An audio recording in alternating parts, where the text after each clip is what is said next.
When my wife told me she lost her wedding rings, I thought it was just an honest mistake. But when I found that used rubber under her seat a week later, I knew I was living with a stranger. I hired a private investigator to find the truth. What he uncovered made my blood run cold. I thought I'd seen it all, until the courtroom bombshell that shattered my entire understanding of my marriage. I still remember the way she looked that morning, panicked, almost teary-eyed, clutching her left hand like it had been injured. "Adam," she whispered, her voice shaky, "I lost my rings." Her wedding ring and engagement band were a matched set, white gold with a sapphire flanked by tiny diamonds. I had them custom-made when I proposed. She loved them. Or so I thought. "Where did you last have them?" I asked, already kneeling to check under the couch cushions. "I don't know," she said. "I think I took them off when I was cleaning the car yesterday. I put them in the cup holder. Maybe they slipped under the seat." We both searched the car. I even pulled out a flashlight and ran my fingers along the upholstery. No rings. "Maybe someone stole them," she said. The car was unlocked for a few hours. I nodded, but a strange feeling settled in my gut. I didn't say anything. Not yet. Things felt off. But I brushed it aside. People lose things. Maybe she really was upset about it. Maybe I was being paranoid. But I started paying more attention. The next few days were ordinary on the surface, but her behavior screamed something else. Distant glances, late showers, longer grocery trips, and no mention of the rings. She stopped holding my hand.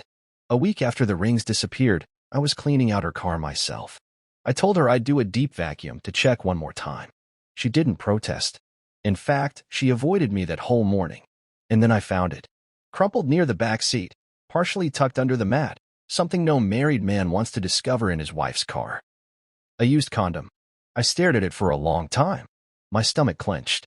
I didn't want to touch it, but I didn't want to leave it either. I used a napkin to drop it into a Ziploc bag and sealed it like it was a biological hazard. Which, in a way, it was.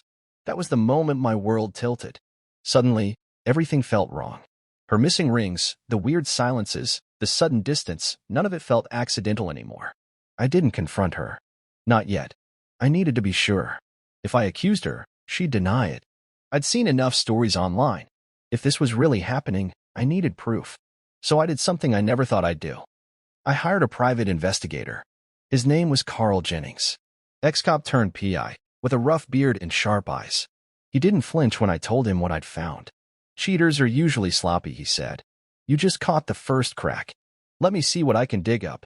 That first night after hiring Carl, I barely slept. I stared at the ceiling and tried to remember every moment of the last few months. Had she changed her perfume? Was that extra gym membership really about fitness? Was that guy she texted just a friend from work? Everything I thought was stable now felt like a trapdoor I'd stepped on without noticing. And I was falling. But nothing. Nothing could have prepared me for what Carl would eventually show me. Carl moved fast. Within 48 hours, he had her routine mapped out. "Your wife," he said, flipping open a small notebook, "goes off script 2 times a week. Tuesdays and Fridays, between 6 p.m. and 9 p.m. Tells you she's at spin class or getting drinks with a friend. But she's not." I clenched my jaw. "Where does she go?" He slid over a series of printed photos. The first showed her car parked outside a bland-looking apartment complex on the other side of town. The next, her walking toward the building, looking around like she didn't want to be seen. Then one more, a man opening the door. Hooded sweatshirt. Athletic build. They hugged. No, not hugged. Clung. The angle wasn't perfect, but the intent was unmistakable. My heart thudded in my ears. I studied the man's face, or what little I could see. It wasn't anyone I recognized. Not a colleague. Not one of our friends. "Who is he?" I asked. Carl shook his head. "Not sure yet. No plates on the car he drives. Might be a rental or rideshare. But I've got a guy running facial recognition. We'll get him." I wanted to scream, or drive over there and punch someone. But I didn't. I'd already stepped into a war. The worst thing I could do was act impulsively. So I played dumb. Said nothing to her. Let her lie. That Friday, she kissed my cheek and told me she was going to a late yoga session.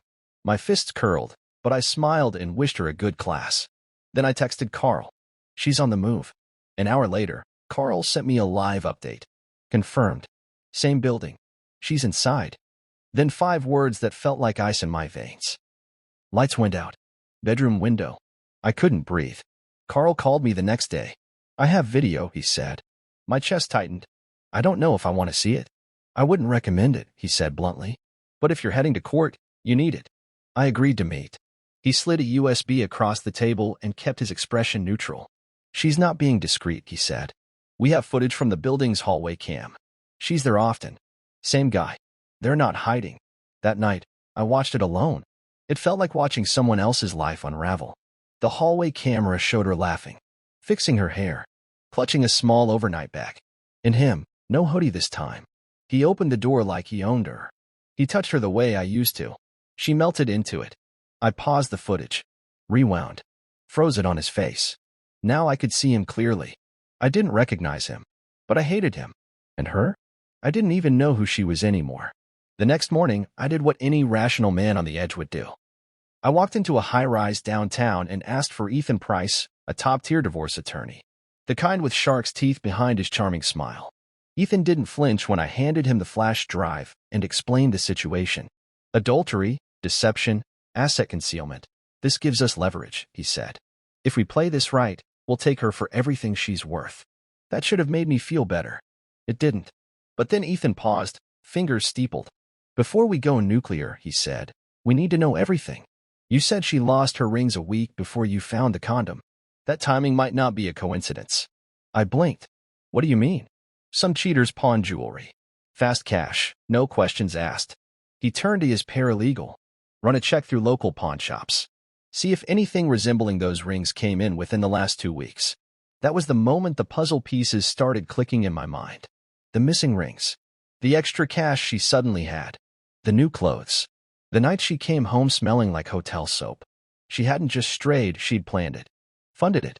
Prioritized it. She wanted out of our life long before I found out. And I was done playing the fool. But I had no idea that the real betrayal hadn't even been revealed yet. That Carl would soon uncover something I never expected. That the man she was with wasn't just a stranger. He was connected to me. And that connection would blow everything apart. I couldn't stop staring at the paused video frame. His face lit up in grainy hallway camera footage, her arms wrapped around his waist like they belonged there. She looked happy. Lighter. Like the weight she carried at home had melted the moment she walked into that apartment. I hadn't seen her smile like that in months. Maybe years. Carl called me that afternoon. Got a name, he said. You're not going to like it. I braced myself. Tell me. Bradley Martin. Used to work for the city planning office. Recently started consulting freelance. Background is clean, but there's something you need to know. He paused. My stomach tightened. Spit it out, Carl. He's your wife's ex. From before you. College boyfriend. They dated for 3 years. Broke up a year before she met you. I didn't respond for a few seconds. Then, you're kidding. I wish I was. He sent over a screenshot of an old Facebook photo he dug up. My wife, then just my girlfriend, wearing a cheap paper graduation hat, arms around a younger Bradley. They looked like a couple who thought the world would never end. I thought he moved out of state, I muttered. He did. Came back last year. Quietly. Rented that apartment under an LLC. So she didn't just cheat, I said, heat crawling up my neck. She went back to him. Lied for months and snuck around. With him. Carl was silent for a moment. You ready to drop the hammer? He asked. That night, I sat in our kitchen while she made pasta like nothing was wrong. How was yoga? I asked, keeping my voice flat. She blinked, caught off guard. Good. My legs are killing me. Yeah? How's Brad doing? Her face dropped. There it was, the truth tearing out of her expression like a crack-splitting glass. She looked like she'd been slapped. What are you talking about? She stammered. I leaned back in my chair, watching her closely. The guy you see on Tuesdays and Fridays. Your old boyfriend. You know, the one who lives at East River Apartments. Silence. Then, I don't know what you think you know. I laughed bitterly. Don't bother. I hired a PI. I've seen the footage. I know everything. She collapsed into the chair across from me, eyes wide and shimmering. She didn't deny it. I didn't mean to, she whispered. You didn't mean to what? Climb into bed with him? Give him the time you stole from me? Lie to my face for months. I snapped. Tears welled up, but I didn't care. I don't love him, she blurted. It wasn't supposed to go this far. That sentence, so hollow, so pathetically common, it made me want to throw a chair through a wall. But I said nothing more. I stood, walked out of the kitchen, and left her crying behind me. This wasn't about love anymore. It was about destruction. Justice. Dignity. I gave Ethan the green light. 3 days later, he called. You're not going to believe what we found. I was already numb. Try me. We traced the pond rings. Guess who picked them up? I paused. Brad? No. His wife. I blinked. What? Turns out Brad's married too. Her name is Angela Martin. She used her ID to pick up a pawned sapphire diamond wedding set 3 weeks ago. Guess your wife didn't know he hadn't told Angela about their little arrangement. My mouth went dry. Holy hell. Ethan kept going. That means we've got her on adultery and can subpoena his wife to testify. She's a secondary victim. Judges don't take kindly to that. It was poetic. The woman she cheated with wasn't even single. She wasn't just wrecking our marriage, she'd become an accessory to wrecking someone else's, too. Now we had both cheaters dead to rights. This was going to be a legal bloodbath. But I hadn't even seen the worst part yet. Because Carl hadn't told me everything. Not yet. He was saving the real bombshell for last. And when he finally revealed it, it would twist the knife in a way I didn't think was possible. Angela Martin looked nothing like what I'd expected. Tall, professional, composed, not the screaming, hair-pulling caricature you imagine when a woman finds out her husband's cheating. When she opened her apartment door and saw me standing there, she didn't slam it. She just crossed her arms and said, "You're the husband, aren't you?" I nodded. "You're Angela." She exhaled through her nose. "Come in." Her living room was immaculate. Cold, clean, loveless. I didn't believe it at first, she said, sitting down across from me. But when I found the pawn slip for your wife's rings in his coat pocket, I knew. Brad always said he was just working late. I let out a bitter chuckle. Same story over here. Angela glanced toward the hallway. Our daughter's sleeping. I don't want her hearing this. My jaw locked. You have a kid? 3 years old, she said. And now I get to figure out how to explain to her why Daddy won't live here anymore. That hit harder than I expected. I was angry, sure, but I hadn't thought about the collateral damage. I hadn't pictured a child. Why are you helping me? I asked. Angela met my eyes. Because I want Brad to suffer. And your wife? She deserves everything that's coming. Back at home, mine was giving a half-hearted apology to her. She cried more. Told me she felt seen with Brad. That I'd grown distant. That the spark was gone. She said all the things cheaters say when they've run out of places to hide. But I wasn't listening. I was just waiting for Carl's final report. And when it came, I wish it hadn't. He met me at the same cafe. Sat down like a man carrying a coffin. I waited to be sure, he said, sliding over a new manila folder. But the timeline lines up. I got confirmation this morning. I opened the folder. There were photos. Surveillance stills. A printout of a text message conversation. And then, one image that made my heart go completely still. It was a photo of my wife, standing beside Brad, in a maternity clinic, holding a sonogram. The timestamp? 7 weeks ago. Carl didn't need to say it. She was pregnant. No, I muttered, feeling my pulse pound. No, she would have told me. Carl shook his head. She hasn't been to a shared clinic with you in over a year. But she's been to this one with him multiple times. I swallowed hard. Maybe it's mine. DNA will clear that up. But let's be honest, Adam. When's the last time you two? I held up a hand. I didn't want to finish that sentence. The truth was clear. The baby wasn't mine. She hadn't just betrayed me physically. She'd built a new family behind my back. Ethan's voice was cold when I called him. This changes everything. Adultery resulting in a child outside the marriage? Judges love that. We'll bring this to court. I wasn't sure whether to feel victorious or shattered. Maybe both. That night, I confronted her. I showed her the photo. She didn't speak. She just crumpled. Her face turned white, and for the first time, she looked truly afraid. I was going to tell you, she whispered. When? I asked. After the baby shower? Tears. Begging. Denials that meant nothing. I stood over her, calm in a way that scared even me. I want you out. Tonight. You can take your lies and your secrets with you. But the courts? They'll hear everything. As she packed, I stared out the window, numb. This wasn't a marriage anymore. This was war. The air in the courtroom was ice cold. Not from the temperature, from the tension. My wife sat across the aisle from me, flanked by her attorney, a younger woman in a cheap suit who looked like she'd Googled how to handle a divorce case the night before. Ethan, meanwhile, sat beside me like a general preparing for war. His suit probably cost more than my car, and the confidence he exuded was nuclear grade.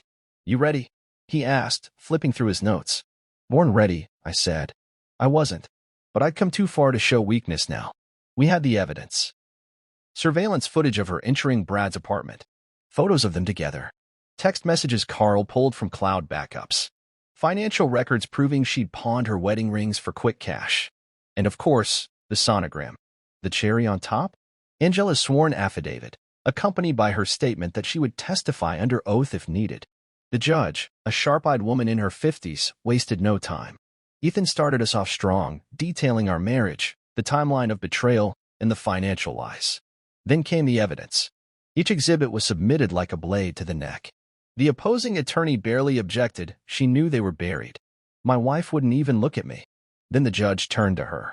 "Mrs. Hale," she said, "are you currently pregnant?" My wife looked like she'd vomit. "Why, yes." "Is the child Mr. Hale's?" Silence. Ethan spoke up. "Your Honor, we have documentation suggesting the child's father is another man, Mr. Bradley Martin, who was also married." The judge raised an eyebrow. "Is that accurate?" My wife finally nodded. "Yes." Whispers erupted across the courtroom. That sealed it. The judge ruled heavily in my favor. I kept the house. She would receive no alimony. Any shared assets would be divided in a 70-30th split in my favor. She would cover her own legal fees. Custody? Not applicable. The baby wasn't mine. It was a total legal obliteration. She left the courtroom hollow-eyed, avoiding my gaze, her lawyer trailing behind like a ghost. I thought that was it. The end of the nightmare. But I was wrong. 2 weeks later, I got a text from Carl. "You're going to want to see this." He sent me a photo. At first, I couldn't process what I was looking at. It was Brad, not with my wife. With someone else. A third woman. Same apartment complex. Different floor. Different woman. Same exact pattern. What the hell? I muttered. Carl followed up with a call. "Turns out Brad's a serial player. While your wife thought she was special, he had another side chick in the same building. I traced at least 3 over the past year. I felt cold all over again. She got played," I whispered. "Big time," Carl confirmed. I didn't know whether to laugh or cry. After all her scheming. After blowing up our marriage. After risking everything. She wasn't even his only affair. She was just one more notch on a man's belt. Used. Replaced. And she pawned her life for him. But it got worse. Carl sent me one last report. A short one. In it were messages between Brad and the third woman, flirtatious, manipulative, eerily familiar. And one of them, dated just days before the court hearing, revealed the truth. Brad never wanted to raise the baby. He told the other woman. "She says she's keeping it, but I'm not doing the whole dad thing. She'll figure it out. Probably rope her husband into it. Wait, X now. LOL. He never planned to be a father. He used her, dumped her, and laughed about it." I stared at the message for a long time. This wasn't just betrayal anymore. This was tragedy. It happened on a Tuesday evening. I was sitting on the couch, halfway through a beer, mindlessly flipping through channels when I heard the knock. 3 slow taps. Almost apologetic. I knew who it was before I even opened the door. She looked like a shadow of the woman I'd married. Hair messy. Face pale.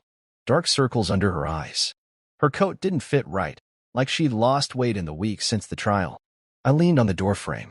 "You lost." She didn't deny it. "I know," she said, her voice barely a whisper. "But I need to talk to you." I almost closed the door. Almost. But something in her eyes stopped me. It wasn't defiance. It wasn't manipulation. It was fear. She sat at the edge of the couch like a guest in a stranger's house. "I wouldn't be here if I had anyone else," she said. "Then you don't have anyone?" I replied flatly. She flinched, but kept going. "Brad's gone." I raised an eyebrow. "Gone." "Vanished." "Changed numbers." "Apartment's empty." "He's not answering me." "Angela won't speak to me either." "So now you come crawling back," I said. But something in her face didn't sit right. It wasn't just heartbreak. It was panic. "I went to a follow-up at the clinic," she said. "They did more scans. There are complications." I stayed silent. Her hands trembled. "The baby might. It might not make it. And I have no one."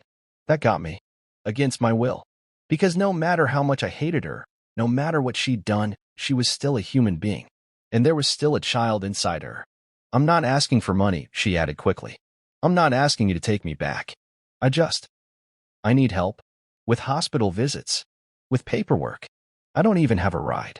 For the first time, I didn't see the woman who betrayed me. I saw the woman I once loved, cracking under the weight of consequences she never imagined. I didn't answer right away. I went into the kitchen, poured another beer, thought about the rage I'd carried like a second skin. And then I remembered something Ethan had said once. Revenge feels good, but it doesn't last. Dignity does. So I walked back in, looked her in the eye, and said, "I'll drive you to the appointment." Her shoulders shook. She sobbed silently. But I added, "This doesn't change anything. We're done. But I'm not going to let an innocent kid pay for your mistakes." She nodded through tears. The next morning, I took her to the hospital. The doctor gave her hopeful news. The baby was small but stable. They recommended extra monitoring, bed rest, emotional support. After the appointment, we sat in the hospital cafe. She reached across the table for my hand. I pulled it back. "Don't confuse mercy for reconciliation," I said. She lowered her eyes. "I know. We didn't speak on the way home." She got out of the car, turned to thank me, and then she asked the question I dreaded. "Will you be there if he's born?" I stared straight ahead. "I'll be there," I said finally. "For the child, not for you." She nodded slowly, then walked away. That night, I stared at the ceiling again. But this time, the anger wasn't there. Not all of it, anyway. It had started to burn out. Not because I forgave her, but because I'd survived her. I thought the story was over. I thought the trial, the exposure, the humiliation, all of it, was behind me. But life doesn't wrap up neatly. Not when you're dealing with predators. And Brad? Brad wasn't just some smooth-talking cheat. He was something else entirely. It started with a voicemail. I was driving home from work when I noticed a missed call from an unknown number. The message was short. Just 6 words. "You don't know who he is." There was no name. No explanation. Just that sentence, delivered in a voice I didn't recognize. I played it 3 times. Then called Carl.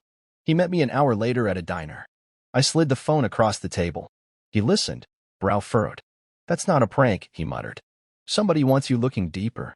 I narrowed my eyes. "I thought we already did." Carl shook his head. "We scratched the surface. We followed Brad in your timeline, not his. So we dug. And what we found sent ice through my veins. Turns out Brad had a history. Not just cheating, not just lies, but patterns. He moved from city to city, state to state. Always the same routine. Get close to vulnerable women, usually married or recently separated. Build emotional dependence.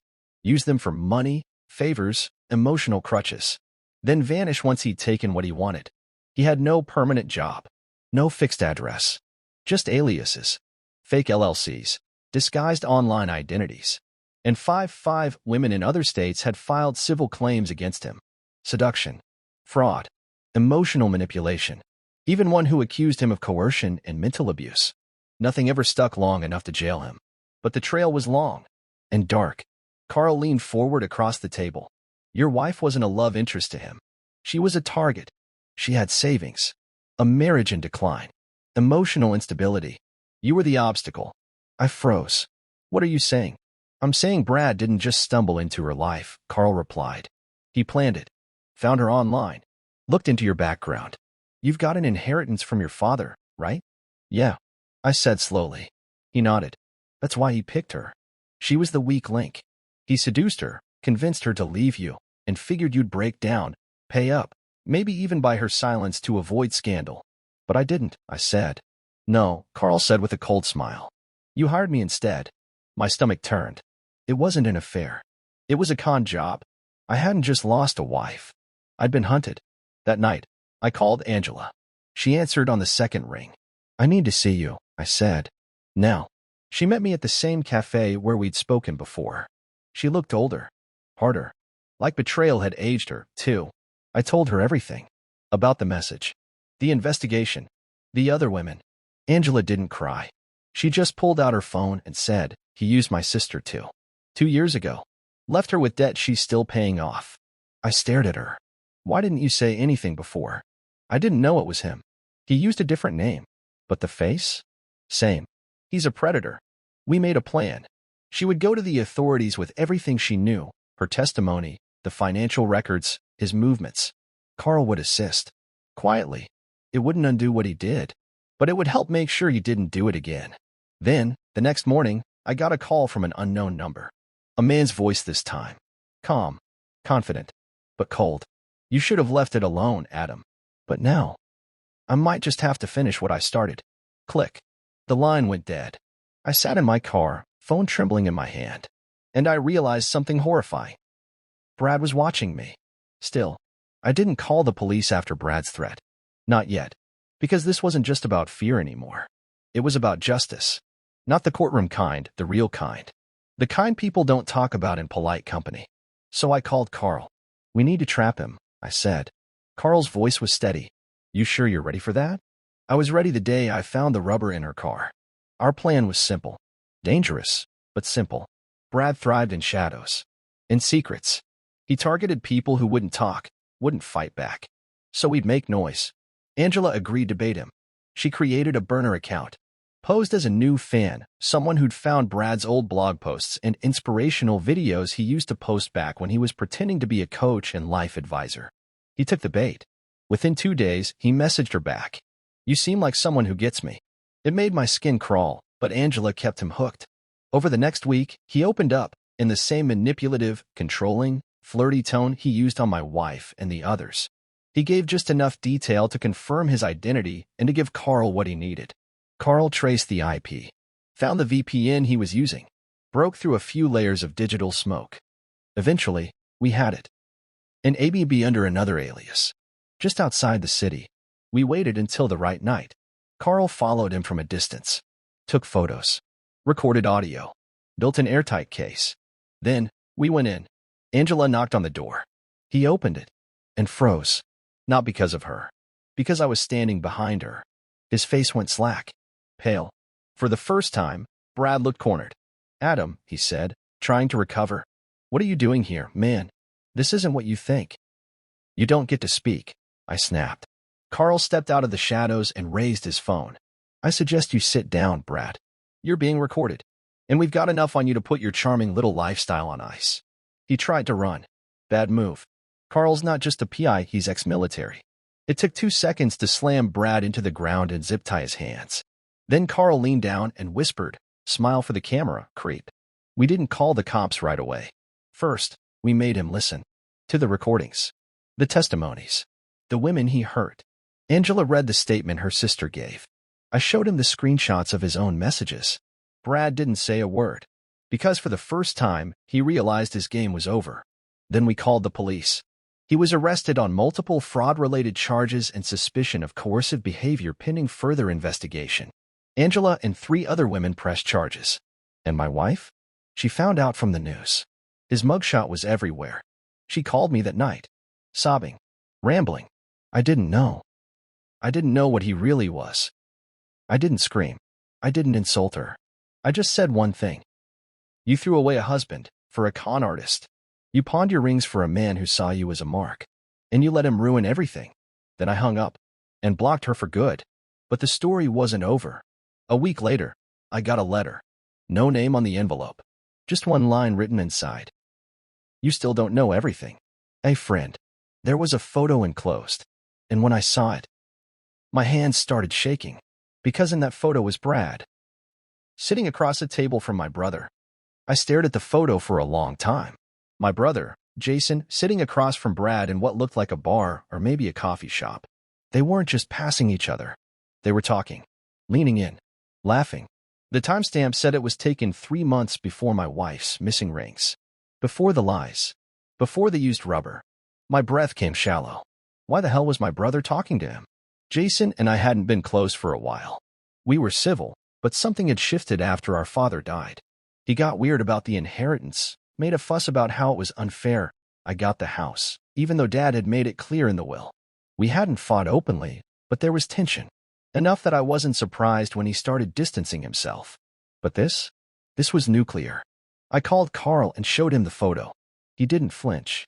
You know what I'm going to say. I nodded slowly. We have to find out how deep this goes. Carl ran Jason's phone records. It took him 2 days to get what he needed, and what he found made my stomach twist. Dozens of calls between Jason and Brad's burner number. Texts, too. One, in particular, stuck out. Let me know when it starts. Just make sure she believes it's her idea. Carl leaned back, disgusted. Your own brother helped orchestrate this. It didn't make sense at first. But then I remembered the conversation Jason and I had at that bar, months before everything blew up. He'd said something strange. Marriage is a gamble. Hope yours pays off. I thought it was a joke at the time. Now I knew better. I drove to Jason's house that night. He answered the door wearing that smug half-smile he always had when he thought he was smarter than everyone else. "Adam," he said. "Didn't expect to see you." I didn't waste time. I tossed the photo at his chest. "What the hell is this?" He didn't even pretend to be confused. Just looked down, sighed, and handed it back. "You weren't supposed to see that." I stepped forward, fist clenched. "You set me up." "No," he said coolly.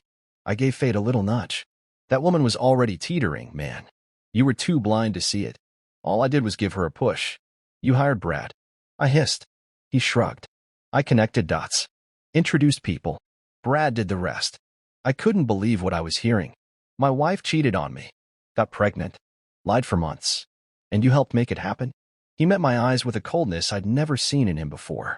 "Because you didn't deserve any of it. Not the house. Not the life. Not the money. You were always Dad's favorite. The golden boy. I was nothing." That's when I realized. This wasn't just betrayal. It was envy. Years of it. Festering like a disease. I didn't hit him. I wanted to. But I didn't. Instead, I looked him dead in the eyes and said, "You're going to regret this." Carl helped me file a civil suit. We couldn't prove criminal conspiracy, not yet, but we could bleed him legally. He'd been paid for consulting by one of Brad's LLCs. We traced it. Froze the funds. His accounts were under review for fraud. The last I heard, he'd lawyered up. The same shark Ethan recommended to me. Irony, I suppose. But none of that changed what I felt. This had started as a story of infidelity, of betrayal. But now, it was about family, and how the ones closest to you can do the most damage. As for my ex-wife, she called me again. I didn't answer. She texted me. "I didn't know your brother was involved. I swear. Please believe me." I didn't reply, because whether she knew or not didn't matter anymore. She let herself be manipulated.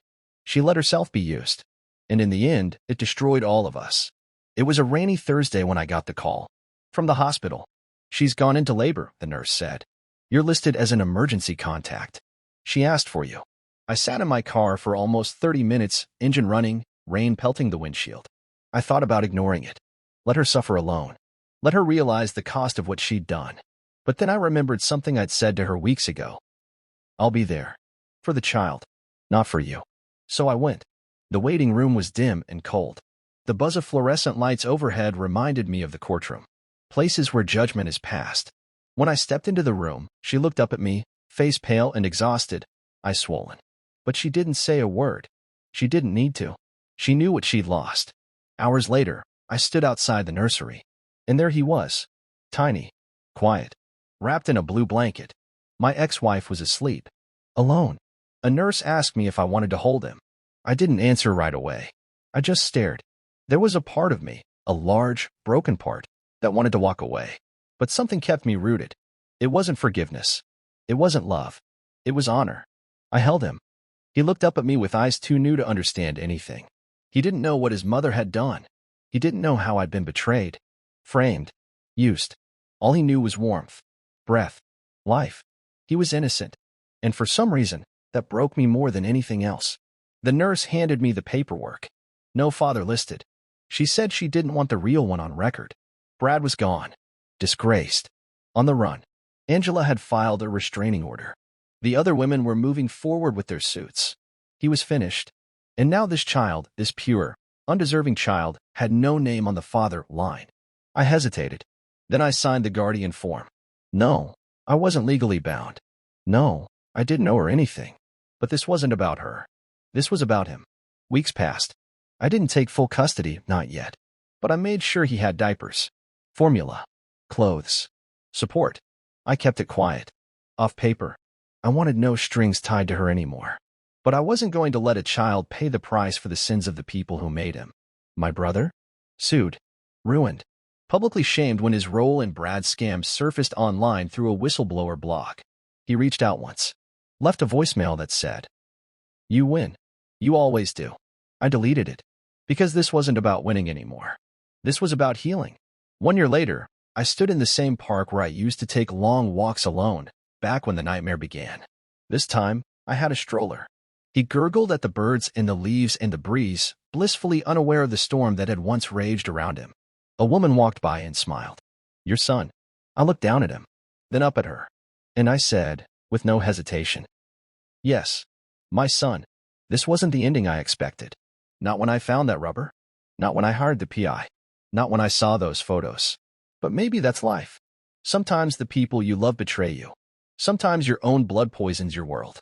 But sometimes you find something pure in the wreckage, and it saves you, even if you never saw it coming.